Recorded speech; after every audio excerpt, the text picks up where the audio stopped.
Hello and welcome to Portraits of Us, a photo story of our community, the podcast, where we celebrate the artists, creatives, educators, entrepreneurs, and the everyday people shaping our community one story at a time. I'm your host, Robb Garcia, and today we're thrilled to highlight a true Renaissance figure in San Antonio's creative scene. Our guest is James Borrego, a filmmaker, producer, actor, director, musician, and teaching artist. His work stretches across the arts, influencing not only films and music, but also the next generation of storytellers he inspires in the classroom. Today, we'll dig into James's creative process, his passion for mentoring young artists, and how his work reflects the vibrant spirit of San Antonio. This is a conversation you won't want to miss. So anyway, we're here with James Borrego. He is a filmmaker, musician, actor, and educator, and we're talking about a little bit about his history. You know, our history, personal history, has been about knowing each other for over 30 years, family friends through my sister Victoria and then his older brother, and we've worked on several different projects together throughout the years. But we're kind of just going with you. What's your early history? You know, growing up on the southwest side of San Antonio. Yeah. So I went to Harlandale High School. My dad went to Harlandale High School, my brother, my sister. But it really started with my grandmother. Mm-hmm. My grandmother was the one that introduced us to different types of music. Yeah. We were always listening to the radio, whether that was, Mexican music, traditional Mexican music, on KCOR. And then it was KDA where we played conjunto music a lot. And that influenced my dad. My dad became an accordion player, and she bought him an accordion. He bugged her until she bought him a two-row button, accordion horner, and he just practiced at night listening to records and picked it up. Self-taught. Wow. So, so we grew up listening to him and watching him perform. Occasionally, we'd end up at bailes and quinceañeras, and I would remember just watching him was a big deal. But I was gravitated towards the drummer, right? Yeah. The drummer was, and his name was Jimmy, and I just saw him recently at my dad's funeral, and I told him how impressed I was, and I always wanted to play drums. That to me just came naturally. But Jesse and Marina, my older sister Marina, and Jesse were, naturally gifted. So they were dancing always at home. And then one year my sister was in elementary and she won the dance contest, or she won the talent show. And she had her, the outfit, and she came home with the trophies, and it just was very impressionable to me as the little brother, right? Yeah. But Jesse and Marina were, naturals, right? They danced, they were gifted at performance. That came later for me, but they were the ones that inspired me. And then in high school, they ended up in drama and theater. My sister was in band.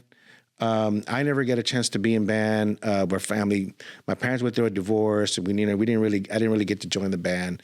And you know how it is with band. Yeah. If you don't get in the sixth grade, you're not going to make it, man. Behind. So I was always behind.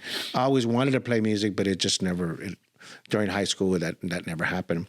But Jesse was in theater, and I do remember watching him in theater plays perform. And then even later on, they would have these at the city parks and rec. They would have theater performances or competitions. Was that my neighborhood or my side of town? Well, that was one of them. Later? But this one was an actual theater competition. Oh, okay. So different rec centers would compete, okay. Right? And one year I saw Jesse perform. I forget the name of the play, but he won Best Actor. Oh, wow. At this time. This is the beginnings, right? Yeah. This is before even doing local theater and even Incarnate Word. And then the second year, he wrote a play that he and I both performed, and it was something that he wrote originally. And he won Best Actor again. Yeah. Wow. And so that was my first foray into acting. I did a little bit in high school, but I started playing sports, and I didn't really take that serious, not as serious like he did, which he did. And then he ended up parlaying that into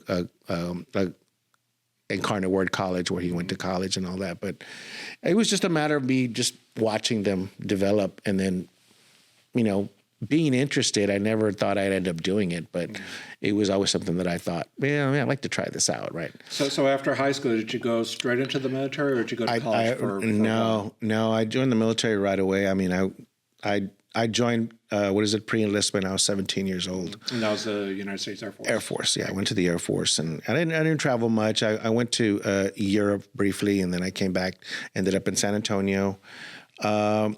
And it wasn't until, at that time, that's when Jesse was already moving on to Cal Arts. Mm-hmm. And then the Cal Arts turned into the fame thing. Yeah. And around that time, what were you doing as far as your? I was still in the Air Force, not really considering re-enlisting and not really knowing what to do. So the big thing that happened for me was that I went to visit Jesse in LA. Mm-hmm. And he took me to a day in the life of an actor. Yeah. So, 6 o'clock in the morning, he's got to roll up to MGM Studios. And we're talking about the MGM Studios, man. Back when it was MGM. Right. Yeah. It was MGM, and, we're talking about Wizard of Oz, it was just an amazing thing to watch the production of it. And that was it, man. I was interested in photography at that time. Yeah. I had bought myself a camera, the Canon AE1. So I was already getting into photography, and I was reading the books, Ansel Adams, and trying to learn all that. I was just immersing myself in that. But then when I saw the cinematographer on set and started talking to them, man, I was just like, man, this is a pretty good job. And it was the first time that I saw production as people just doing their jobs. Mm-hmm. And I went, oh, this is a career? What? Yeah. It's not just acting, and it's not just... There's actual work being done. So I, to me, not thinking that I was, an actor or performer, I went, hey, there's a space for us behind the scenes. Like this is where I can live. So the cinematographer that worked for Fame says, hey man, I'm a graduate of the Air Force Film School. Air Force has a film school. And I was like, what? He goes, yeah, you should go back and see if you can try to get into, you're going to have to cross list out of your field, which I was in the medical field. Don't ask me how I got into that. It was just one of those, you get placed into a job and that's what you do. It wasn't bad because I worked inside, I didn't have to be outside. Yeah. It was cool. And it didn't have anything to do with it. Air Force was cool because it was the most anti-war branch of the military. No weapons. Yeah, it was pretty easy, man. Yeah. But so I came back and I inquired into getting into the film school, and they had told me, no, they made it all civilian. They cilianized it. Anybody that's in the field now is going to cycle out, and then it's just going to be all civilian. They're getting rid of that field. And I was like, then I guess I'm out. Yeah. And, I had big dreams. Jesse was doing a play in New York. So I went to NYU and I talked to some of the people there, and everything looked good. It's extremely expensive, man. Mm-hmm. We're talking about hundreds of thousands of dollars. There was no way, practically, I was going to do it without getting into a lot of debt, man, and we're talking about, like I said, hundreds of thousands of dollars of debt for there's no guarantee they're going to get a job, Okay. So I went, what's the next best thing? So I ended up coming back to community college at SAC, and it was great because I got to touch the equipment right away. It was a good experience, but, that's what kind of started me on that journey, man. Yeah.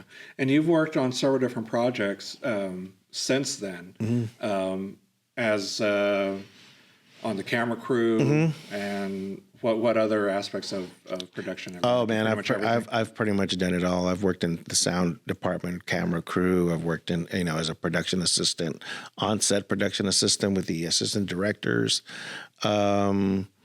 Grips, lighting, you name it, man. That's basically how you get into the field, is that you have to kind of do a little bit of everything. And especially if you're not, because you understand that the film industry they're skilled technicians. And in order to get be skilled as a technician, you have to do X amount of hours to get into the union.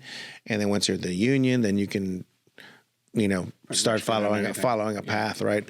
Mm-hmm. Living in San Antonio or even in Austin at that time, it's very difficult to have a career in just one field. So you have to do a little bit of everything. Yeah. But that was the beginnings of it. You know, it's like just trying to get work, man, trying to build a career.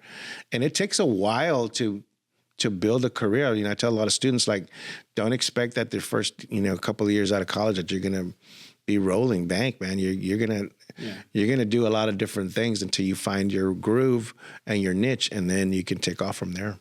So like we mentioned, you're a musician, you're actor and filmmaker. Mm-hmm.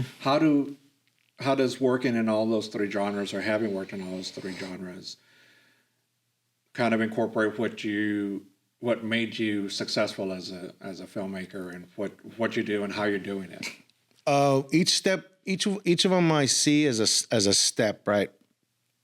So when I started as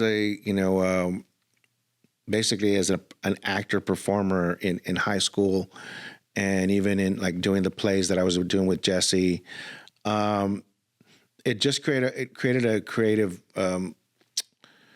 It created a drive, right? You love the performance, you love the creativity, that drives you, right? The passion, the root of it has always been in music because of my dad and our background. So that was something also that came later, because I wasn't able to buy a drum set for myself until I was in my 20s. Oh, wow. And remember, drums is not an easy, it's not a guitar. Yeah. You can't just carry it with you. You can't just carry it with you. So you have to have a space to work. And I do remember the early days. My grandparents were, God bless them, they were very patient with me. Even as a young man in my 20s, they were like, but my grandmother always loved music. And so anything that had to do with us pursuing music was cool with her. So she would sit there through me practicing for a couple hours on the drums. As long as I closed the door, and I didn't do it all day, she was cool with it. And then when we started a band, Jesse started a band, Los Muertos, we started gigging. And then, of course, that just led to one more creative thing after another. Yeah. Now, simultaneously, that was going along at the same time. I was exploring photography, and then, of course, turned into videography, and then, of course, film as a formal process, a learning process that I did when I got to UT Austin. Yeah. And, just being part of a creative process is really just one thing, kind of feeds itself. And then even moving after that, I had a friend who came into town. That was actually one of my sister's friends, who was she ran a casting agency. And she told me, hey, they're looking for Hispanic guys actors to play in this TV show called Heaven Help Us. Oh, wow. With Ricardo Montalban. Ricardo Montalban and what's his name? The guy from Dukes of Hazzard. Schrader. And they're looking for somebody to play a part in this thing. And I was like, okay, I'll go to the audition. And I went to the audition, and I just remember Ricardo Chavira was there, Desperate Housewives. Oh, wow. And, there was some local actors, and I was like, man, I can't. What am I doing here, man? So I took a swing at it, man. And next thing you know, I get called, and it's like, hey, man, you're cast in this TV show. And next thing you know, I'm in front of the camera, and I'm acting with this dude from Dukes of Hazzard that I remember seeing as a kid. And I was just like, okay, wow, this is surreal moment. And I had already been in the film, had been learning film in college. So I saw the whole process, and now I'm on this side of the process. So, but the point is that it all kind of crossed over at a certain time. You're doing music, you're acting, you're working in the industry, doing production. It all kind of helps, kind of all worked out together. Yeah. So it was, just remember, it was all unplanned. There was no like 5-year plan or anything. I was just at a time where I could test out those things, right? Wow, that's awesome. I didn't get married, didn't have kids, I didn't have any of that. And I, was consciously understood that, hey, any of these things happen, I'm out of this game, right? Yeah. And I just had to, stay strong to that, Yeah. So after being in front of the camera, how did you get back to the background and getting back into the filmmaking side? The reality is the front of the camera was never really my passion. Yeah. And the other thing is it's a difficult gig, man, you know, actor's career or actor's, you know, time to do that. And you got to be super passionate about it. Mm-hmm. And that was not where I wanted to be. I wanted to be behind the scenes, and I still wanted to produce. Yeah. So it was, you know, it was easy for me to let go. It wasn't like, oh God, let go of that part of it, but go back into the production portion. Yeah. Right. So I wanted to get back to production, right? Yeah. So you started working with different productions as they came into San Antonio? Yeah. And I lived in Austin, remember, a couple of years. Okay, that's right. I lived in Austin, actually, I lived in Austin from 91 when I started there at UT Austin to, I went a couple of years to LA in 96, 97. And then, it's 97, 98. Then in 98, I came back to Austin, and there was a lot of production happening in Austin. So I was able to jump on commercials. I was able to, day play in films. I got a job at a TV station doing post-production, doing camera and post-production for promotions. So I was starting to immerse myself now in production. And that was something that I really wanted to get into, was learning how to do post-production. Because, everybody knows that back in the day it wasn't as easy as just getting your laptop and opening up. You needed, it was reel to reel. You had reel, and only TV stations had that kind of access, or colleges. So I was able to get some experience doing that there. But it was also transition time, because remember the 90s, the digital revolution happened, and then that really opened the doors for a lot of other things that I kind of wanted to expand into.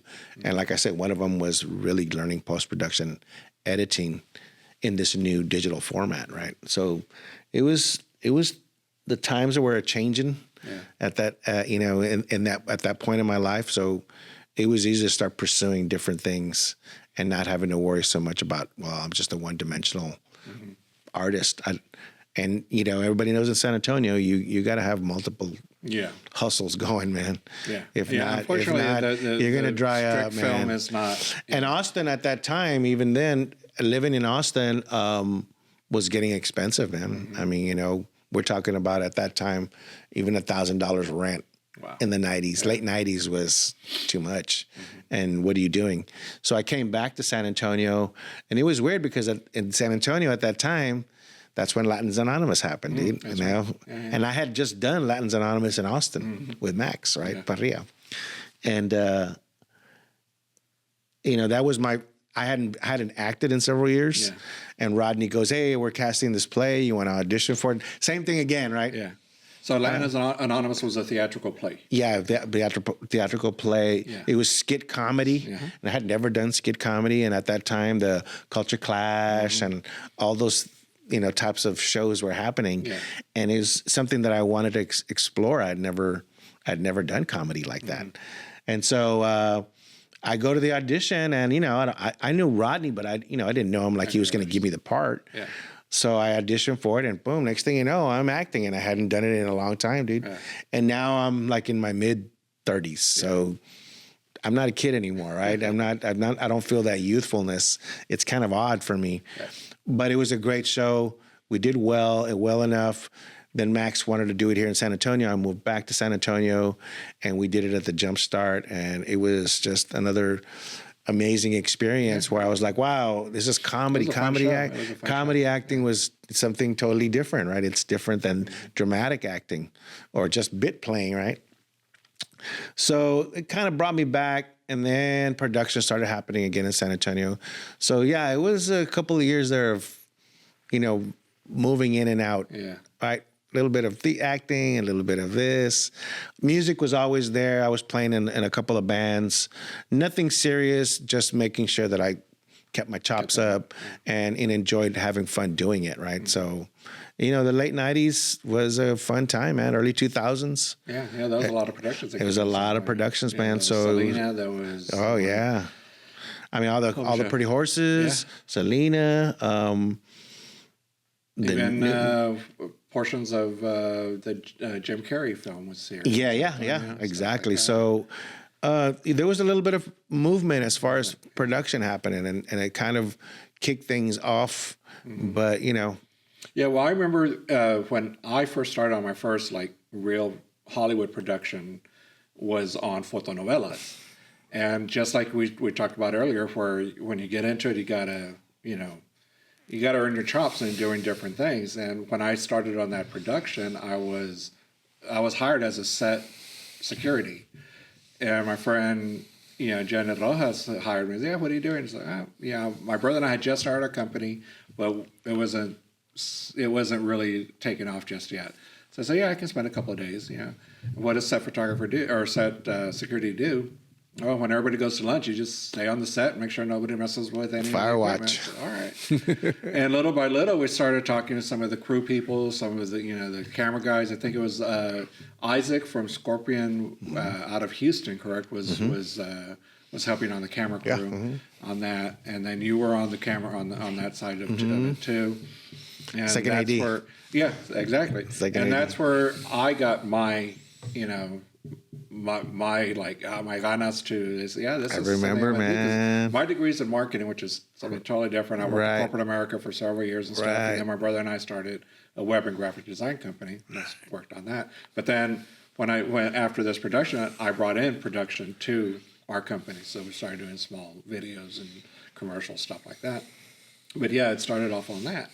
And I remember going on second unit with you, just doing all those pickups and stuff. It was just you and me, and I think maybe one more person. I think that like a grip or something, maybe. Yeah, and then there was a guy. Who was the name? James Baker. Was it the DP? So yeah. And we're just doing different pickup shots. I love second unit, man. Like second unit's fun. Yeah, I know I did second unit on Selena.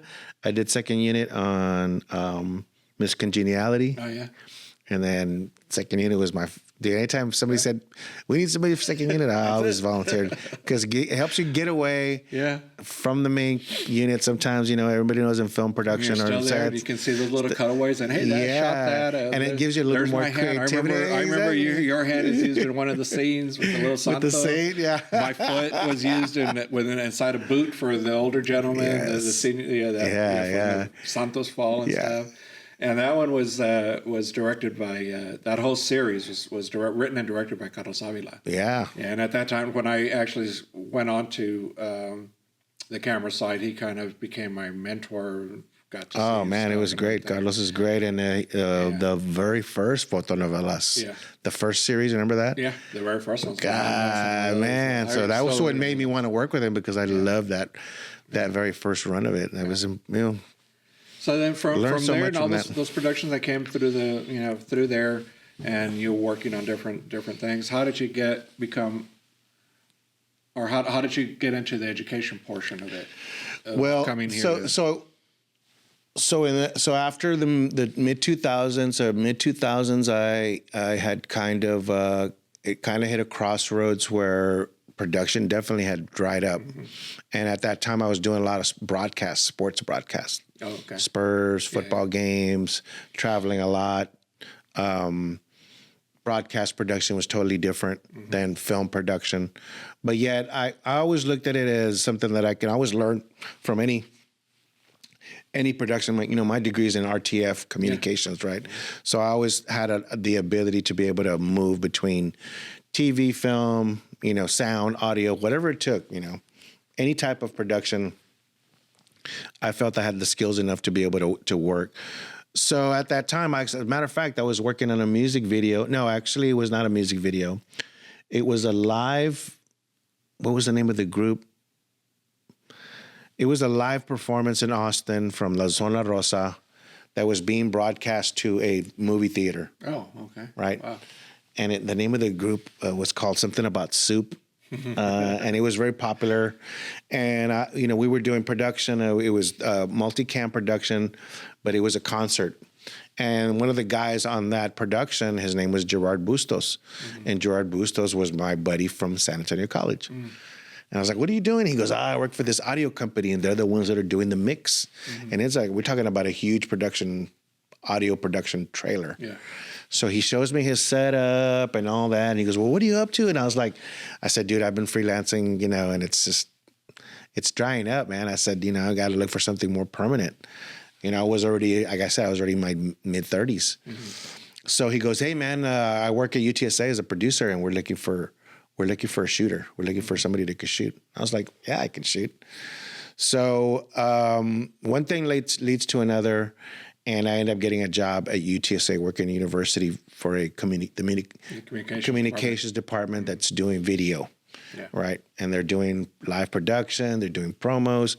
A lot of the stuff that I was doing at TV stations and production, small commercials for internal stuff, web streaming, all that. So one thing leads to another, and and the other thing is what made it really enticing was that they were going to give me access to video editing software. Like I told you, after the transition, this was something that I felt like I needed to get into, because I knew if I'm going to have longevity in this field, it's going to be that I learn how to do post-production. Yeah. And so I asked, hey, is there a way I can get my hands on the Final Cut? Yeah. And can I get some training? And my boss at that time, Ernest Hernandez, that works at UTSA now, he's a professor there. He was very supportive, and and I felt, well, you know what? I'm not making a lot of money at UTSA, but I am going to get training that I could use beyond that. So the other thing is I was there already 10 years, right? I had been there 10 years. And we had done so much stuff. We started doing live streaming of sports events. Football was already happening. But I also felt, hey, at some point I'm gonna hit a roadblock here. Like I can't just stay stuck here forever. Yeah. And one of the perks of being at a university was that you get cheaper tuition. And I always thought, well, why don't I just try to get a master's degree? And it was none of the fields that were interesting to me were that interesting to me. Communications was very theoretical. There was no production. The only thing that gave me some production was the College of Education, which was doing something called instructional technology. And in instructional technology, one of the technologies was digital storytelling. So I went, hey, well, this is kind of closer to filmmaking. And then I told my instructors, is there a way I can do my projects on video? Because that was always my thing. And even in undergrad, I didn't want to write papers. I wanted to do videos, right? And so they were like, yeah, we need somebody to do video. And multimedia was happening. So I did my master's in it was in education. And so I didn't even think about this, but one of my buddies that works at University of Houston goes, well, you got your master's now? He goes, now you can teach. I said, I don't want to teach high school. There's no way, man. I said, that's a calling. I said, I'm not that kind of. He goes, no, you have a master's now. You can teach at the college level. And serendipity, man. It was weird because one of my instructors from back then, Donnie Meals, we came across each other somewhere, and he just goes, hey man, we're looking for adjunct instructors. Can you teach a film class? Yeah. And I was like, what? Can I teach a film class? I was like, yeah, sure. I had never done it, of course. And I was like, well, I mean, I studied education. I got a master's in it, so I understand online. Oh, online learning was happening too. Yeah. So I was just like, oh man. So when I got the opportunity to come meet these people, I mean, I pitched them the whole idea of a film school. Like, this is what we need to do. Script writing. A lot of the stuff I teach now wasn't being taught because traditionally SAC was a very broadcast-centered program. Radio, television. Right. We were training people to go to the TV stations and the radio stations. Well, look at what the landscape now. Broadcast is fading out, man. Here we are doing a podcast. This would have been a radio program. Yeah. And good luck getting it into broadcast. Yeah. Right. So everything kind of just changed, and this created an opportunity for me to be here, man. And one thing leads to another, man. It's just like I said, a lot of this is not planned, man. There's just opportunity.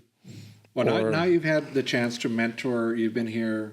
How many years already? I've been here since 2017. 2017, yeah. So you've had a chance to mentor several students throughout that time. What's the most basic advice that you give them when they go on, after they finish here, if they're going to go on to a film school, or if they're going to go on to just go work in production and do their own thing? What's the main thing that you tell them to do? Well, the main thing is to be open. Like I just told you, if you're fixated on an outcome that you don't know how it's going to turn out, then it's going to be hard for you to pivot, right? Yeah. And that, is something that you need to be able to, yes, you want to become specialized in a field, like you want to be a cinematographer, immerse yourself in that field, but also know, hey, man, we're living in San Antonio. And until we have a thriving film industry here where you can work as a cinematographer, your gigs are going to come one after the other, or at least in a more frequent way. You're going to have to be able to do a little bit of this, a little bit of that, and I'm not a big fan of that. It's just, it's what we do to survive. Yeah. But in the meantime, as a student, I think until you become the master of that thing, you need to be open and try out different things. Mm-hmm. There's going to be something that really sings to you, right? It's photography, right? Yeah. Is one, or audio. Or even some students now, you'll be surprised how many students are still attracted to radio, even though I tell them that, you're going to have to develop other skills in radio other than expecting that you're going to be a DJ. But the immersion of that in your studies is going to lead you to a path, right? But be open.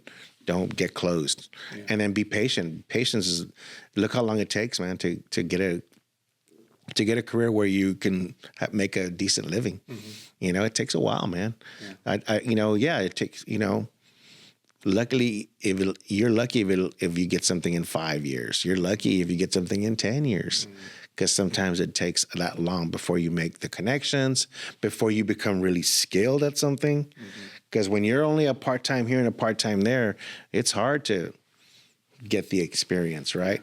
So then you always have to keep sharpening that tool, man, because look at the technologies. Yeah. You never stop learning, right. even at our age. Did you know this back in 99? You didn't know this, right? We didn't know where photography was going to go. We didn't know digital cinematography was a thing. We didn't know editing was going to be so easy. You could do it on your phone now. Exactly. Yeah. So you got to be open. You got to be open, and you got to immerse yourself in that field. A lot of students, they stick their toe in the water expecting, right away. Right. And then also, I play, it's like playing the guitar analogy. I told them, it's like, you can play guitar. Well, I picked it up once, but I wasn't any good. I'm like, how do you know you're good at anything until you've done it for a while? Yeah. If you got a passion for it, you're going to learn it. Mm-hmm. That's how I learned music. Yeah. I learned, I started with drums. Then I always wanted to play piano. I learned how to play piano. I'm not a concert pianist in any form, but I can play a couple of things. I can pick up the guitar. I can play bass. And it was all because you practice. You have to practice. You have to sharpen the tool. And you have to be open, right? And you also have to be, like I said, flexible. And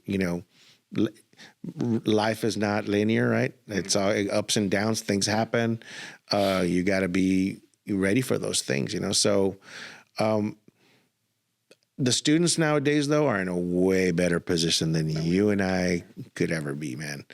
They're digital natives. We're digital immigrants, right? Yeah. We still got the analog accent. Exactly. Yeah. So I think that's what I try to instill with them. But more importantly, I try to help them get technically sound, but also be inspired creatively, right? Yeah. And you're also still playing in the band with Jesse off and on, doing other projects. Yeah. What do you have anything in particular that you're working on right now? There's stuff that we're working on. We want to go back. What happened before my dad passed away a couple of years ago was we were in the middle of some projects that we didn't quite get wrapped up. So we want to go back and complete those. There's music is one of those things that we can always continue doing. Right, we're not going to ever stop that. Yeah, because you just played a couple of months ago for those are the things that are going to keep us going as we get older, man. Because it's physically harder to play drums, so I transitioned. I'm not going to be lugging drums to gigs anymore, dude. Sorry. So I had to pick up bass. Okay, I've always loved to play bass. Even singing, right? Singing is something that I could do it. I always let somebody else do it. I was in the background. My dad was the only one that said, "Hey, how come you don't sing more?" And I'm like, because I never had to. I had Jesse and Marina. I always had to. I didn't want to have to compete. You know, my dad was the lead. My brother was they had their own little harmonies, and I never had to try to insert myself in there. And ever since, you know, then now I'm being more, you know, vocal about singing. You know, it's a little bit more like, hey, I can do it. And so it's just it's a different, you know, we're in a different stage of our lives too, man. Yeah, so, but like you said earlier, the passion's always going to be there. The passion's going to be there, man. We get lifelong learning is one of my, as an educator, I always try to instill students to always be open to lifelong learning. Okay. We don't know everything now. We're never going to know everything, but there's always room to learn stuff that we don't know, and, you know, be open to experiences. So that's what I'm looking for. Awesome. Thank you very much for being a part of this little project of ours. Thank you so much, man. This is so cool, dude. I'm glad that you're doing this, Rob. I've seen you grow, man. I've seen you mature as an artist. You just dale ganas, dude. You got it, man. You keep going, dude. And anything I can do to help you, bro. Yeah. Well, thank you very much. Yes, sir. And that wraps up this incredible conversation with James Borrego, filmmaker, musician, actor, and mentor. His journey is a testament to the power of storytelling, the influence of family, and the importance of giving back to the next generation of artists. Thank you, James, for sharing your experiences, your wisdom, and your passion with us today. And to all our listeners, I hope you're walking away inspired to embrace your own creativity, whatever form that may take. Until next time, I am Robb Garcia, and this has been Portraits of Us, a photo story of our community, the podcast. See you in the next episode.